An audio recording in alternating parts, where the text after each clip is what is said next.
las consecuencias de no reconocer el pecado. Las consecuencias de no reconocer el pecado. Y las virtudes de confesar.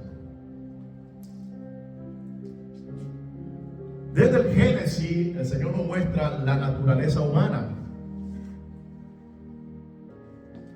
Vemos que Dios no viene a castigar a Adán y a Eva. Dios viene a interrogarlo. Ya Dios sabe lo que pasó. Ya Dios sabe qué fue lo que ellos hicieron. Pero llega como un Dios de misericordia y se presenta allí en el huerto con una voz que hablaba en medio del huerto. Y claro, como estos sabían que habían hecho el mal, se escondieron. Porque cuando nosotros le fallamos a Dios tendemos a escondernos. Y el que se esconde teme el castigo, teme el juicio. Por eso nos escondemos. Cuando sientes esa presencia tan linda, genuina, tú no encuentras cómo presentarte delante de Él. Pero no solo. El Señor va y le da una oportunidad y le dice: Adán, ¿quién te enseñó a ti que está desnudo? Es decir, antes no tenía esa malicia de ver su desnudez. Todos andaban desnudos porque no tenían esa malicia en el corazón. Hoy en día no podemos andar de esa forma porque somos malos. Porque nuestra naturaleza pecaminosa anda deseando, anda mirando con morbosidad. Pero en aquel entonces no era así. El pecado todavía no había entrado en ese lugar. Amén. Es decir, que ellos se miraban el uno al otro y no se veían ni que, ay, pero mira, Eva está así, o mira, pero Adán, tápate. No había ese problema porque estaban todavía en esa inocencia. Pero en el momento de comer ese fruto, sus ojos fueron abiertos y su inocencia fue quebrada. Y resulta que el Señor le dice: ¿quién te enseñó? Y él se queda un poco así, como que dice: ¿será que comiste? No quiso reconocer enseguida, entonces le dice: ¿será que comiste del fruto que yo te dije que no comiera? El Señor todavía le da la oportunidad y le da el chance, aún él no reconociendo, y dice: ¿será que comiste del fruto? ¿Y qué dijo Adán? Sí, Señor, he pecado, he comido del fruto, me arrepiento de lo que he hecho. No, le dijo: la mujer que tú me diste, ella me mandó y yo comí del fruto, me obligó. Aleluya. Dios buscaba que Adán reconociera su falta, reconociera su pecado. El Señor no vino para castigarlo. El Señor vino para que él reconociera lo que había hecho.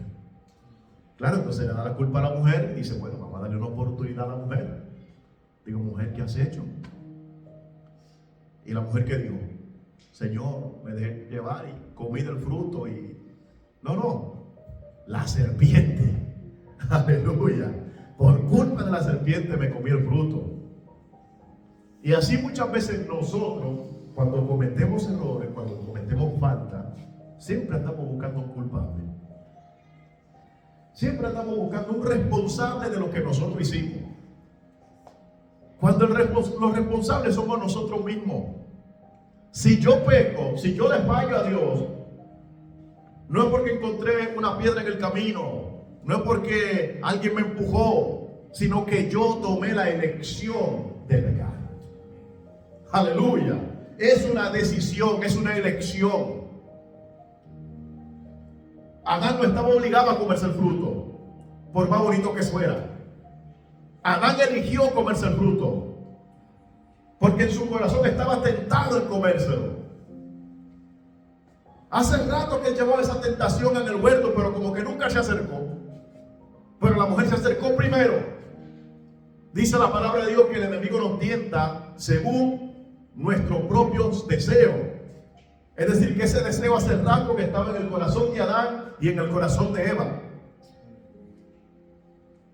Y en vez de reconocer, comenzaron a buscar los culpables. Entonces, al no reconocer el pecado, entonces viene el castigo. El Señor siempre te da la oportunidad. Los juicios de Dios no llegan de un día a otro. Los juicios de Dios llegan porque nosotros no reconocemos y no nos arrepentimos delante de Él. Y vemos que le dice a la mujer: comenzará a dar a luz a tus hijos con dolores, porque antes las mujeres parían, parece que no había esos dolores. El hombre tenía que trabajar con el sudor de su frente, iba a sufrir trabajando, iba a tener que temerle a las bestias del campo, porque antes no era así. No tenía que temerle a los leones ni a las bestias que estaban por ahí. Y a la serpiente también la castiga y le dice: tú te arrastrarás sobre tu pecho. ¿Qué quiere decir eso, Julio? Quiere decir que la serpiente no era como la que nosotros vemos hoy. La serpiente no se arrastraba por el suelo. La serpiente se arrastra hoy en día por un castigo que recibió. Pero la serpiente antigua tenía otra forma. Muchos la representan como un dragón, otros que tenía alas. Pero claro, son todas teorías que no podemos llegar a una conclusión certera por el simple hecho de que no estábamos allí y la Biblia no define cómo era aquella serpiente en ese momento. Amén. Y bueno, ya que Adán y Eva no reconocieron el pecado, uno aprende de sus errores y lo transmite también a aquellos que nosotros tenemos al lado, ya sean nuestros hijos, nuestros amigos. Tú le dices: Señor, mire, antes yo estaba tan bien en el huerto, estaba tan bien en el jardín del Edén. No cometan ustedes mis nuevos errores, sigan adelante sin pecado, reconozcan su pecado, arrepiéntanse delante de Él, y el Señor verdaderamente le perdonará y tendrá de vosotros misericordia. Entonces digamos, bueno, seguramente cuando nazcan los hijos de Adán y Eva van a aprender la lección. Volteamos la página en el capítulo 4. Capítulo 4 de Génesis, versículo 8. Vamos a ver, que lo tenga, lo puede leer. Capítulo 4 de Génesis, del versículo 8 al 12.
Vemos que la historia no cambia.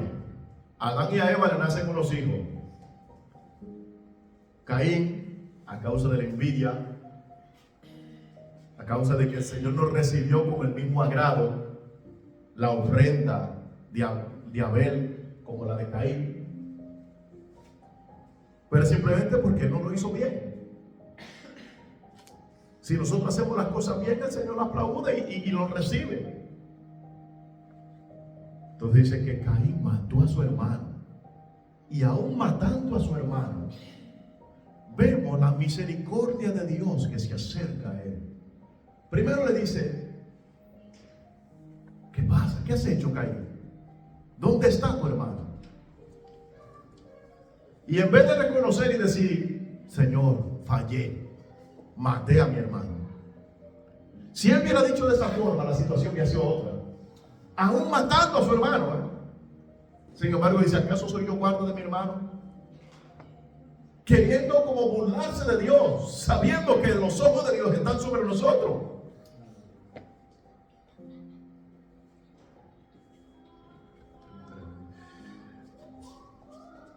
Pero el Señor siempre busca su misericordia hacia nosotros. Caín no reconoció su pecado.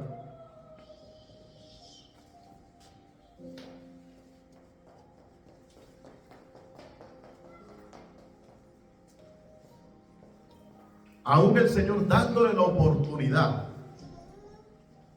y por no reconocer su pecado vino el castigo sobre él. ¿Por qué será que el hombre siempre busca esconderse cuando comete el pecado? ¿Por qué será que el ser humano, en vez de acercarse a Dios en un momento tan delicado, lo que hace es que se aparta más?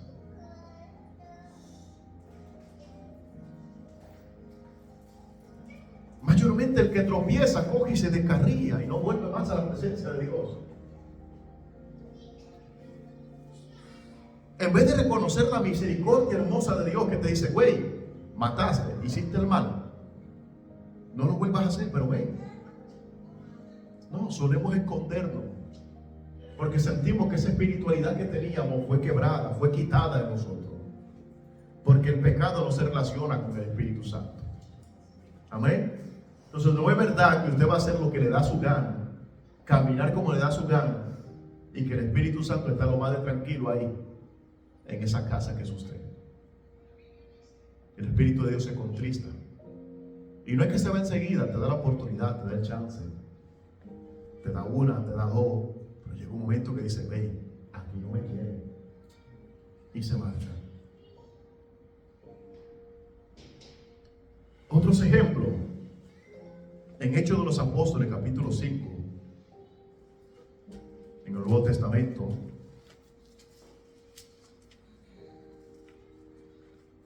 estas son las consecuencias de no reconocer el pecado.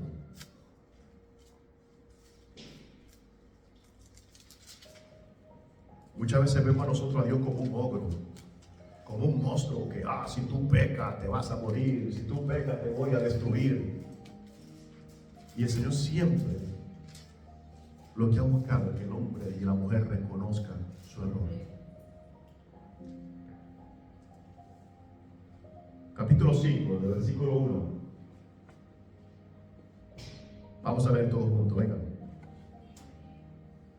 Versículo 1. Pero cierto hombre llamado Ananías, con Zafira su mujer, vendió una heredad. Y sustrajo del precio, sabiendo también su mujer, y trayendo solo una parte, la puso a los pies de los apóstoles.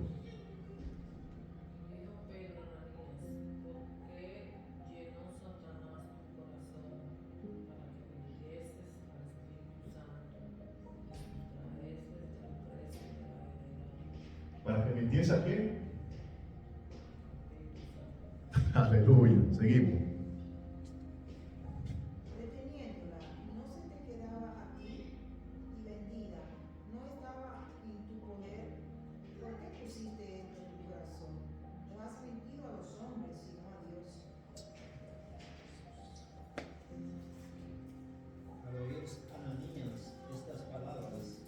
Cayó y expiró, y vino un gran temor sobre todos los que oyeron.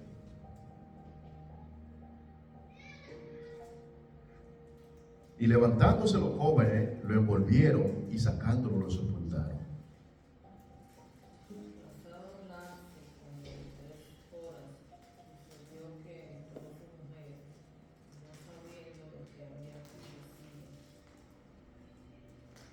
Entonces Pedro le dijo, dime, ¿vendiste en tanto la heredad? Y ella le dijo, sí, en tanto.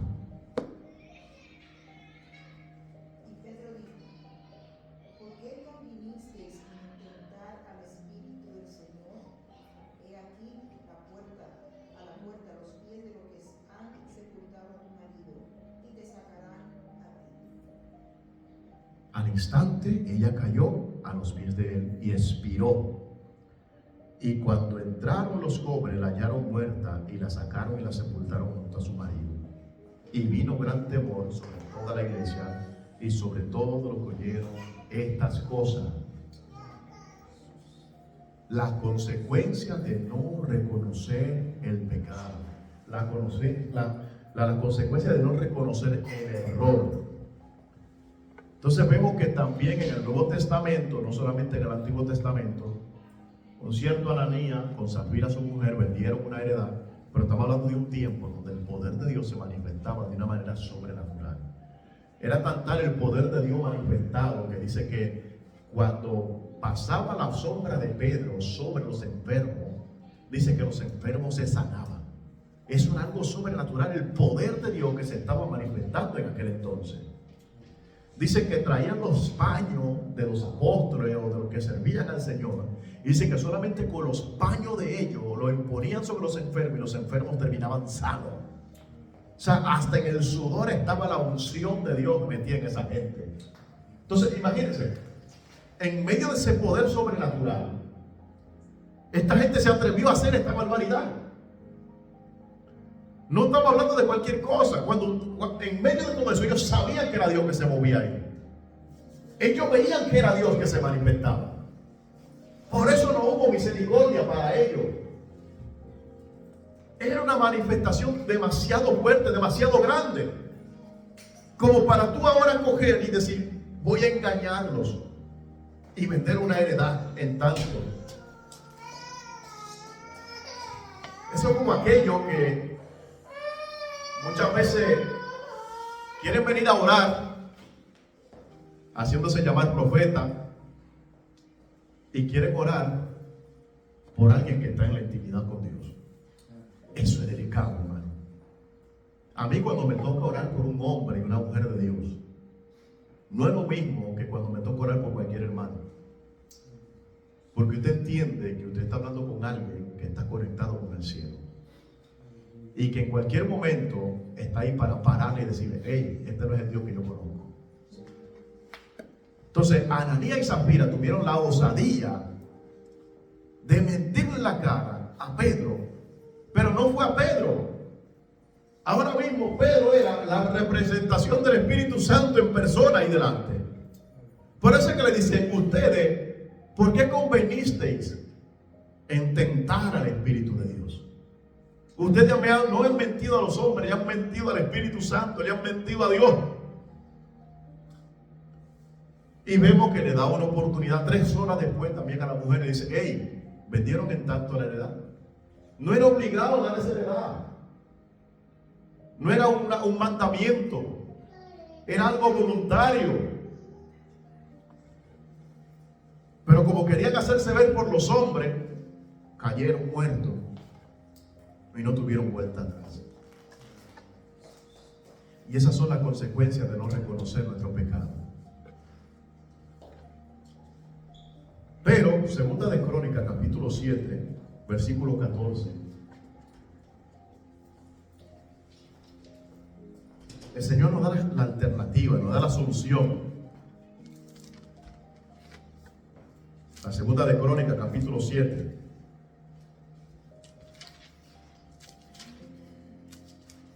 Vamos a ver qué dice el Señor ahí.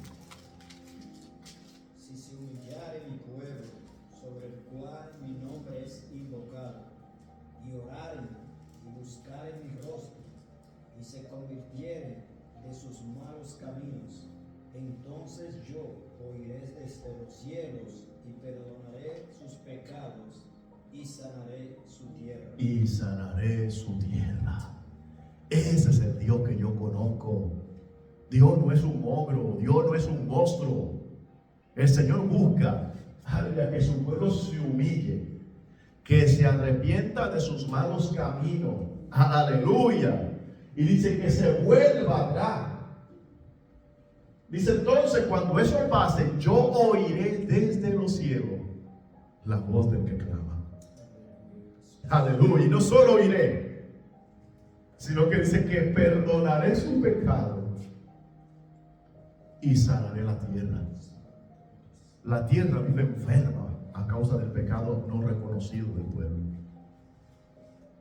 Hay enfermedades que vienen por el pecado. Y la gente no reconoce su pecado. Hay gente que tú le puedes poner la prueba delante y te dicen: eso fue por fulano, eso no, eso fue otro. Y se atienen a las consecuencias de la desobediencia. Pero el Señor no quiere que nadie se pierda. El Señor es el que busca misericordia. Si se humillare mi pueblo sobre el cual mi nombre es invocado. Aleluya. y oraren y buscaren mi rostro y se convirtieren de sus malos caminos, entonces yo iré desde los cielos, perdonaré su pecado y sanaré su tierra. El Señor perdona. Vimos 3 ejemplos y hay muchísimos en la Biblia. El Señor no quería la condena ni de Adán ni de Eva. El Señor no quería la condena ni de Caín ni de Caín tampoco. El Señor no quería la condena de Ananías y de Zafira. El Señor buscaba que reconocieran para perdonarle. Qué difícil es reconocer, ¿eh?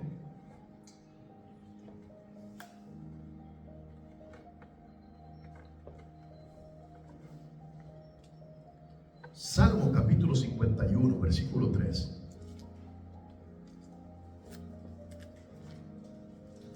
Luego se lo dejo como tarea. Antes de David llegar a esa conclusión, cometió el mismo error. Cometió el mismo error de no reconocer. Así todo lo contrario, acusó a otro.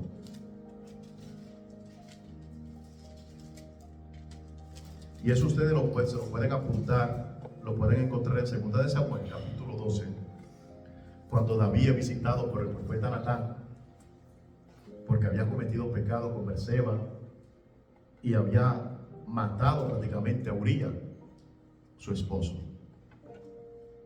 Natán fue, le puso un ejemplo y le dijo: mira, había un hombre que tenía una sola ovejita, pero de repente apareció un hombre que tenía muchas ovejas. Y el hombre, ¿qué hizo? Cogió la única ovejita que tenía este hombre y se la quitó. Y entonces David enseguida se precipitó y dijo: ¡ah! Ese hombre es merecedor de muerte. Ese hombre quiere matarlo, hay que hacerle de todo. Y cuando lo mira a Natán a la cara, le dice: David, ese hombre eres tú. Es muy fácil reconocer el pecado en el otro, ¿eh? Qué fácil es, aleluya, juzgar al otro, en vez de reconocer nosotros mismos que hemos fallado.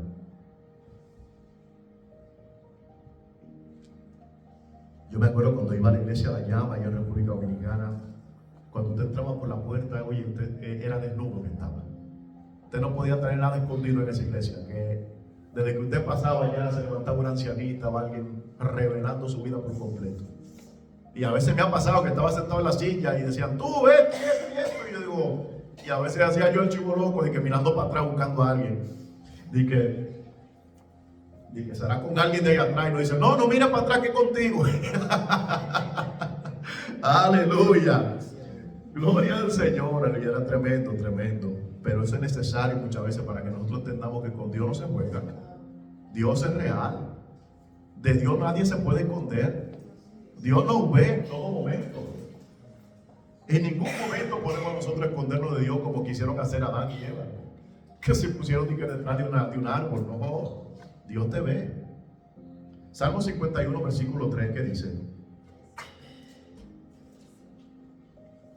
porque yo reconozco mis rebeliones y mi pecado está siempre delante de mí. Contra ti solo he pecado y he hecho lo malo delante de tus ojos, para que seas reconocido justo en tu palabra y retenido por puro en tu juicio. Para que Él pueda ser reconocido por puro y tenido por puro en el juicio, David, ¿qué hizo? Yo reconozco mi pecado, reconozco mi falta delante de ti. Y ahí es que nosotros somos justificados. Pero si usted no se arrepiente, no se reconcilia, no habrá forma de que Dios traiga el perdón. Porque Dios entiende que tú no te arrepientes de lo que has hecho. Pero donde hay arrepentimiento, hay perdón. Y como penúltimo, también tenemos a Lucas capítulo 15,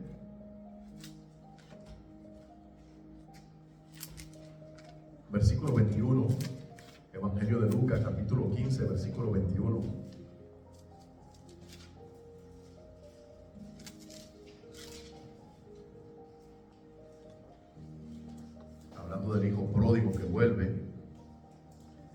Y el hijo le dijo al padre: he pecado contra el cielo y contra ti, y ya yo no soy digno de ser llamado tu hijo. Pero el padre dijo a sus siervos: sacad el mejor vestido y vestidle, y poned un anillo en su mano y calzado en sus pies, y traed el becerro gordo y matadle, y comamos y hagamos fiesta, porque este mi hijo muerto era y ha revivido, se había perdido y es hallado. Y comenzaron a regocijarse. Y eso es lo que pasa en el cielo. Hay fiesta cuando usted como pecador reconoce su falta y se vuelve a Él. El hijo pródigo tomó su heredad, se fue, desparramó, lo gastó en mujeres, lo gastó en de todo, hasta quedarse sin nada. Y llegó un momento que comenzó a comerse hasta la comida de los cerdos. Y cuando estaba allí comiéndose la comida de los cerdos, dice: wow, qué mal lo he hecho, ¿no? Voy a reconocer mi maldad y voy a volver donde mi padre. Y cuando volvió donde su padre, él le dice: no soy digno de ser llamado tu hijo, pensando que el padre no lo iba a recibir después de lo mal que había hecho. Sin embargo, todo lo contrario. Claro, pero dice que no soy digno ni siquiera de ser llamado tu hijo. Ya yo no merezco nada aquí. Amén. Entonces Dios, el Padre, que simboliza a Dios en esta historia, lo toma y no solo, dice, le puso el mejor vestido, tomaron el mejor becerro para comérselo todo junto y hacer una gran fiesta. Pero dice: este mi hijo estaba muerto, pero ahora está en vida. Y así es, el que está en pecado está muerto, pero cuando vuelve a Él recobra vida. Y hay que regocijarse, aleluya, porque nuestro gozo es que todos se salven, es que todos procedan al arrepentimiento, es que todos vuelvan a Dios, aleluya, para ser salvados por Él. Bendito sea el Señor. Oiga, eso es terrible, vivir en el pecado y que Dios como que tú sientes que no, como que no está ahí. Aleluya. Que tú no sientes esa presencia, que tú no sientes ese apoyo de parte de Él. Así que volvámonos a Él. Volvámonos a Dios. Y como último, la primera carta a Juan. Eso está casi al final de la Biblia. Primera carta de Juan, en su capítulo 1, versículos 9 y 10. Con este concluimos. Hay beneficio de parte de Dios cuando nosotros reconocemos nuestro pecado. ¿Qué dice la palabra de Dios?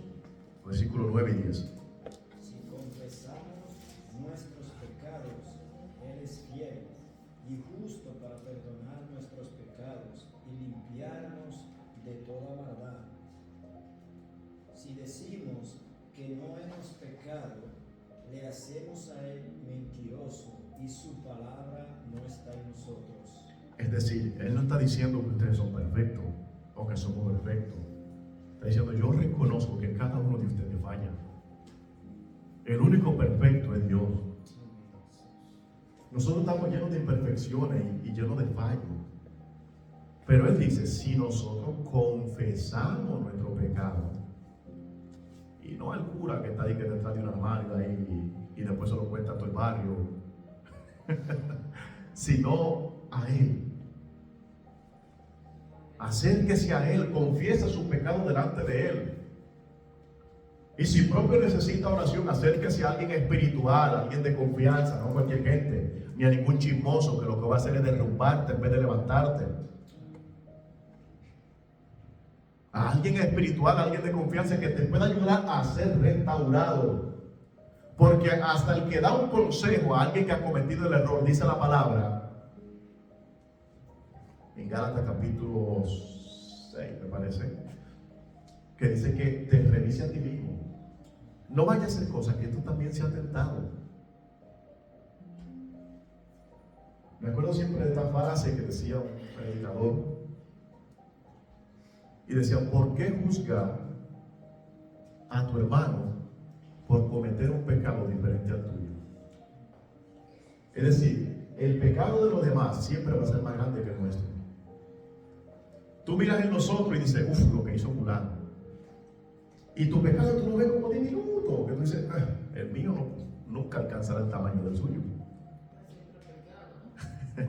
Pero no te va, es que lo que pasa es que no podemos hacer eso. ¿Qué sabes tú el peso que le da Dios a lo que tú has hecho? El hecho es reconocer, no justificar tu pecado. Yo no puedo cometer un pecado y por decir, digo, bueno, pero si mi madre hizo peor. Porque entonces ahí voy a tener consecuencia y no los beneficios del perdón. Los beneficios del perdón vienen cuando reconocemos nuestro pecado. Cuando nos volvemos a Él, como dice 2 de Crónicas capítulo 7. Si se humillara mi pueblo sobre el cual mi nombre es invocado, entonces yo iré desde los cielos, perdonaré su pecado. Y si se convirtiera también, porque es otra cosa. Yo puedo llegar ahí, Señor, perdón, me voy y sigo mi trayectoria tal cual como que no pasó nada. Y bueno, el Señor me perdonó, gloria a Dios. Y vuelvo ahí afuera, no pasan ni 2 minutos que ya estoy en la misma, sino peor. Y después vuelvo, Señor, perdón. Eso no es reconocer. Eso sí es reconocer momentáneamente, pero no arrepentirse. El que se arrepiente le duele a ver lo que ha hecho, le duele el pecado. Y dice, no quiero volver a eso. Puede ser que tenga una debilidad y digo, tengo esa debilidad, pero tú luchas contra eso. No es que desde que llegue la tentación de seguida, te desploma. Yo tenía un pecado así que siempre caía redundantemente en el mismo, ¿no? Sí. Yo le pedía a Dios que me diera fuerza para no Amén. seguir haciendo eso. Y Dios me lo dio porque hasta ahora no puedo pecar. Amén, amén. Gloria a Dios que el Señor nos da la fortaleza. El Señor conoce nuestras debilidades. Pero si nosotros estamos en Él, Él nos fortalece para vencer. Todo lo podemos en Cristo que nos fortalece. Nosotros por nuestra propia fuerza podemos llegar hasta un punto, hasta un límite. Aleluya. Pero solamente con Él podemos vencer verdaderamente. Que Dios le bendiga en esta mañana. Y que si hemos cometido algo o algún pecado, tomemos esta ocasión, este último culto del 2024, para volvernos a Él, para volvernos a su presencia y comenzar este 2025 lleno de su paz, de su perdón y reconciliado con Él, porque Cristo viene. Que Dios le bendiga a todos.